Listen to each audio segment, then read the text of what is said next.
God is morally righteous.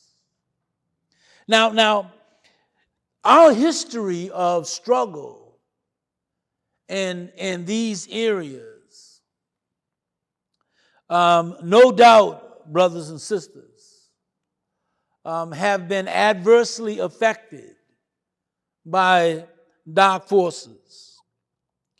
It is Satan who was a liar from the beginning, and he's already been condemned as a liar, but he's not going to be comfortable unless he can make us liars too.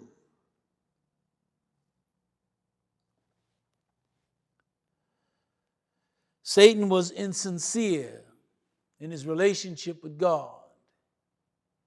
Although he was the favored of all angelic hosts, he wanted more than he had, more that was given to him. He wanted to be like God. He wanted to have what God had. And make no mistake, he's got power. He took a third of God's created angels with him into eternal darkness. You and I cannot make, essentially, those difficult moral decisions without God's help.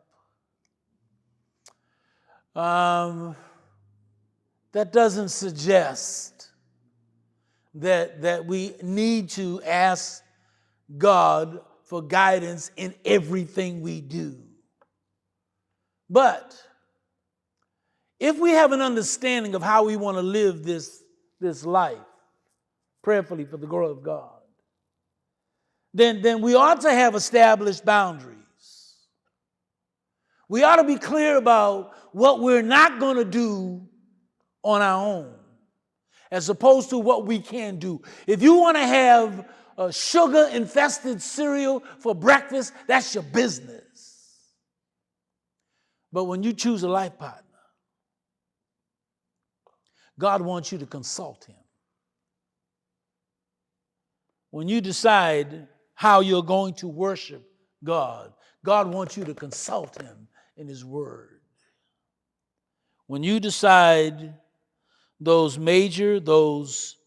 decisions that you have established as important to you, then you put those spiritual boundaries around you and you stay within them. Because while you do, in the moment of difficulty, of making hard decisions, you may not feel good. It may not feel good. But I'm going to tell you what's going to happen. If you make those critical decisions without God being instrumentally involved in those decisions in the long run, it will be decisions like those that will literally diminish the life you desire to live.